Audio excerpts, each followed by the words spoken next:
Sir Alpha, Git 1. Go ahead, get 1. 6-4 mo, get 1. Sir, may isang tanggo dito.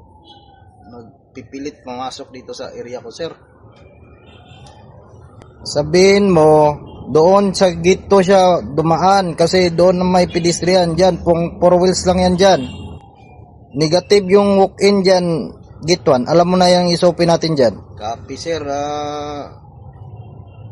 Ano na kayo, Garcet Pro, sir, eh. Layuan daw siya doon, sir, eh. Iikot pa daw siya, sir. Wala tayong magagawa dyan, gate 1, kasi yan yung order na sa atin. Gusto mo bang mawalan ka ng trabaho dyan? Piya mo, gate 1. Sabihin mo, gate 1, sumunod lang tayo sa SOP. Dapat doon talaga siya dadaan. Copy, sir. 10-5 ko na, sir, eh. Hotel Bravo na to, sir. Kanina pa, galit na. Sige, 1-2. Ako na makipag-explore dyan. 1-2 ka lang dyan. Kasi B6 na ako dyan. Copy, sir. Mag-1 to ako dito, sir.